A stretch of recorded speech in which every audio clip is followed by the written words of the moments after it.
మన ప్రభును రక్షకుడైన యేసుక్రీస్తు వారి నామములో అందరికీ వందనాలు. దేవుడు మరి కొద్ది కాలాన్ని ఇచ్చాడు. ప్రియమైన దేవుని బిడ్డలారా, ప్రతి ఉదయమున ప్రసారం చేయబడుతున్నటువంటి వాక్య భాగములను మీరందరూ కూడా వీక్షిస్తున్నారు నేను నమ్ముతున్నాను. దయచేసి వీక్షించండి. అంతేకాదు మీ సహోదరులు కానీ, మీ స్నేహితులు కానీ, లేక మీ బంధువులు కానీ, మీ మిత్రులు కానీ దయచేసి వీటిని షేర్ చేయమని ప్రేమపూర్వకంగా కోరుతున్నాను. తద్వారా మీరు కూడా ప్రభు పరిచర్లో పాలుభాగస్తులుగా ఉండగలుగుతారు ప్రియులారా. తద్వారా దేవుని వద్ద నుండి గొప్ప ప్రతిఫలం పొందుకోవడానికి అవకాశం ఉంటుంది. ఈరోజు ప్రత్యేకంగా దేవుడు ఏర్పాటు చేసిన కృపవాక్యంను మనం ధ్యానించుకుందాం. వాక్యాంశం మనం గమనించినట్లయితే, ప్రభువైన యేసుక్రీస్తు ఎడల నీ భక్తి శ్రద్ధలను ఎట్టి పరిస్థితుల్లోనే కాపాడుకోవాలి. ప్రభువైన యేసుక్రీస్తు ఎడల నీ భక్తిని శ్రద్ధతో కాపాడుకోవాలి. సో ప్రియమైన దేవుని బిడ్డలారా, వాక్యాన్ని మనం ధ్యానించుకుందాం. 2 కొరింథీ 11వ అధ్యాయము 2వ వచనం చదువుకుందాం. దేవాశక్తితో మీ ఎడల ఆసక్తి కలిగి ఉన్నాను, ఎందుకనగా పవిత్రురాలైన కన్యకనుగా ఒక్కడే పురుషునికి అనగా క్రీస్తుకు సమర్పింపవలెనని మిమ్మల్ని ప్రదానం చేస్తుంది. గాని సర్పము తన కుయుక్తి చేత హవ్వను మోసపరిచినట్లు మీ మనసులను చెరుపుపడి క్రీస్తు ఎడలనున్న సరళత నుండి పవిత్రత నుండి ఎట్లయినను తొలగిపోవనేమని భయపడుచున్నాను. ప్రియమైన దేవుని బిడ్డలారా, ఇక్కడ మనం గమనించినట్లయితే, మనము ప్రభువునందు విశ్వాసం ఉంచిన తదుపరి నీతిమంతులుగా పరిశుద్ధులుగా తీర్చిదిద్దబడతాం. మన యొక్క జీవిత ఆశయం ఏంది? ఈ లోకంలో ప్రభువుకు నమ్మకంగా జీవించి విశ్వాస సంబంధమైన క్రియలు కలిగి ఉండి ఈ లోకంలో మన భక్తిని కాపాడుకోవటమే దేవుని ఉద్దేశం. బైబిల్లో చూస్తాం, యాకోబు అంటాడు, భక్తికి నిర్వచనం చెప్తాడు. నిజమైన భక్తి ఏదనగా మరి విధవరాండ్రను, అదేవిధంగా అనాథల్ని వారి ఇబ్బందులు పరామర్శించడం అని చెప్తూ ఇహలోక మాలిన్యం అంటకుండా తను తాను కాపాడుకోవాలని చెప్తూ, ఒకటేమో పరిచర్య గురించి తెలియజేస్తా ఉన్నాడు. రెండో విషయమేమో తనకు తాను పరిశుద్ధుడిగా చేసుకోవటానికి ఎప్పుడప్పుడు ప్రయత్నం చేస్తూ ఉండాలని తెలియజేస్తాడు. ఈ క్రమంలో దుష్టుడు మనల్ని లోకంలోనికి ఈడ్చుకెళ్ళటానికి ఎన్నో ప్రయత్నాలు చేస్తూ ఉంటాడు. కాబట్టి అందుకని భక్తి నుండి మనం దూరంగా వెళ్ళిపోకుండా ఉండాలంటే ఖచ్చితంగా మరి ప్రభువుకు నమ్మకంగా జీవించాలి. ఇక్కడ ప్రదానం చేసుకుంటేనే అని అంటాడు. ఎవరైనా సరే ఒక పురుషునికి స్త్రీ ప్రదానం చేయబడినప్పుడు పురుషుడు ఏం కోరుకుంటాడంటే, స్త్రీ దగ్గర నుండి నమ్మకత్వాన్ని కోరుకుంటాడు. నాకు నమ్మకం ఉండాలి, నేను చేసుకోబోయే భార్య పరిశుద్ధంగా ఉండాలి, నీతిగా బ్రతకాలి అని ఏ వ్యక్తి అయినా కోరుకుంటాడు. అట్లాగే దేవుడు కూడా తన పిల్లలుగా మనము తన కుమారులుగా కుమార్తెలుగా ఆయన మనల్ని స్వీకరించాడు. కాబట్టి మనం కూడా భక్తి కలిగి యథార్థత కలిగి జీవించాలనేది, నమ్మకత్వంగా ఉండాలనేది దేవుడు కోరుకుంటున్నాడు. కాబట్టి వాటి నుండి తప్పిపోకూడదు. కొన్నిసార్లు దుష్టుడు మనల్ని మోసం చేస్తూ ఉంటాడు. లోకంలోనికి ఈడ్చుకెళ్తాడు.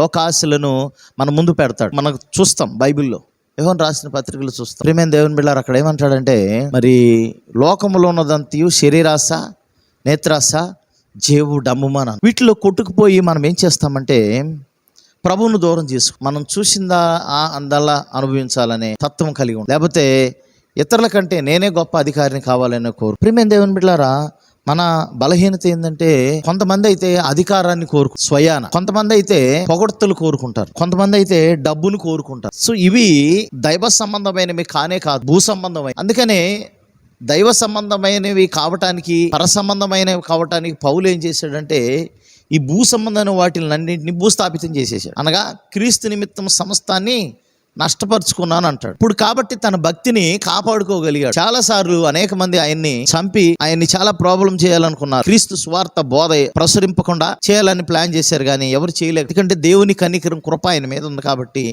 ఆయన మ్యాక్సిమం పోరాడేంత వరకు పోరాడారు.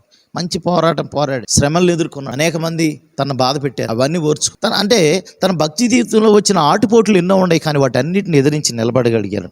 కాబట్టి ప్రియమైన దేవుని బిడ్డలారా, మనం కూడా పరిచర్య చేస్తా ఉన్న సమయాల్లో మనం ప్రభుకి తొలి దినాల్లో చాలా నమ్మకంగా బ్రతుకుతాం.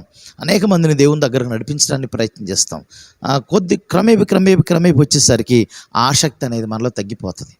అందుకనే మరి ప్రకటన గ్రంథంలో రాయబడుతుంది కదా, మొదట నీకుండిన నీ ప్రేమను వదిలితివి అని అంటాడు. కాబట్టి మొట్టమొదట మనకి ఏ ప్రేమ అయితే దేవుని మీద ఉందో ఆ ప్రేమ ఇంకా అంచెలంచెలుగా ఎక్కువ కావాలి, కానీ తక్కువ కాకూడదు. పరిచర్య చేసే విషయంలో ఇంకెక్కువ కావాలి, కానీ తక్కువ కాకూడదు. దేవునికి నమ్మకంగా ఉండే విషయంలో, ఫెయిత్ఫుల్నెస్గా ఉండే విషయంలో ఇంకెక్కువ కావాలి, కానీ తక్కువ కాకూడదు. దేవుడు కోరుకుంటున్నది అదే. మనము ప్రభువుకు నమ్మకంగా ఉన్నప్పుడే నిజమైన భక్తి కలిగిన వారముగా పిలువబడతాం. తద్వారా పరలోకంలో ప్రభు ఇచ్చే ప్రతిఫలాన్ని మనం పొందుకోగలం. కాబట్టి ప్రియమైన దేవుని బిడ్డలారా, అందుకనే భక్తుడైన పౌలు అంటాడు తిమోతికి రాస్తూ, ఇహలోక సంబంధమైన ముచ్చట్లను విసర్జించి దేవభక్తి విషయంలో నీకు నీవే సాధకం చేసుకోమంటాడు. అనగా దేవభక్తి విషయంలో సాధకం చేసుకోవడం అంటే ఎందుకు? అది ఇహమందును పరమందును నీకెంతో ప్రయోజనకరమై ఉన్నదంటాడు. ఈ లోకంలో మనం అనేక సంపాదనలు చేసుకోవటానికి చాలా ప్రయాసపడాలి. కానీ పరలోకంలో ఉన్న నిత్యజీవం పొందుకోవటానికి కానీ అక్కడ ప్రతిఫలం పొందుకోవటానికి కానీ సైతాను ఆ రీతిగా మనల్ని కుయుక్తితో క్రీస్తులో ఉన్న సరళత, అంటే క్రీస్తు ఎలాంటి పరిశుద్ధత ఉందో, ఆ నీతి ఉందో, వాటి నుంచి దుష్టుడు స్లోగా తప్పించేస్తాడు. ఇప్పుడు మన సమర్పణ నుండి మనం తొలగిపోవడానికి అవకాశం ఉంటుంది. కాబట్టి దుష్టుడికి అవకాశం వద్దు. ఎప్పుడు ప్రార్థించాలి, వాక్యం చదవాలి. ప్రియమైన దేవుని బిడ్డలారా, ప్రభుత్వ సాన్నిధ్య సంబంధాన్ని మనం కలిగి ఉన్నప్పుడు మనం ఖచ్చితంగా మంచి భక్తికి అర్థాన్ని తెలియజేయగలుగుతాం. మనకు మనమే పరిశుద్ధులుగా నీతిమంతులు ఉండటమే కాకుండా అనేక మందిని కూడా ఆ రీతిగా నడిపించి దేవుని రాజ్యానికి చేర్చగలిగే సామర్థ్యాన్ని దేవుడు మనకి ఇస్తాడు. ఆ రీతిగా ప్రభువుకు నమ్మకం ఉందాం. దేవుడి పరిశుద్ధ వాక్యం దీవించిన గాక. ఆమెను ప్రార్థన చేసుకుందాం. మమ్మల్ని మిక్కిలిగా ప్రేమించిన పరలోకపు తండ్రి, వందనాలు ప్రభు. అవునయ్యా, పవిత్రమైన కన్యకనుగా మిమ్మల్ని మరి ప్రదానం చేసుకుంటున్నాని దేవా లేఖనంలో తెలియజేయబడతా ఉంది. అవునయ్యా, మీరు మమ్మల్ని ఆకర్షించారు. మేము చెడ్డవారము, పాపులం, దౌర్భాగ్యం అయినప్పటికీ మమ్మల్ని మీరు ఆకర్షించి మీ రక్తంతో కడిగి శుద్ధి చేసి పవిత్రులుగా మీద నిలబెట్టుకున్నారు. అందరిని బట్టి కొందనాలయ్యా. ఈ లోకంలో అలాంటి మంచి గొప్ప భక్తిని కలిగిండి అంతవరకు సహించి ప్రభు మీ రాజ్యంలో తోకు చేరేవారిగా మమ్మల్ని తీర్చిదిద్దండి. మమ్మల్ని బలపరచండి, సహాయం చేయండి. మా ప్రియులు కూడా ఆ రీతిగా తీర్చిదిద్దమని మీ సన్ని తోడుగా ఉంచమని యేసు పరిశుద్ధ నామమున అడిగి వేడుకుని ప్రార్థన చేస్తున్నాం తండ్రి.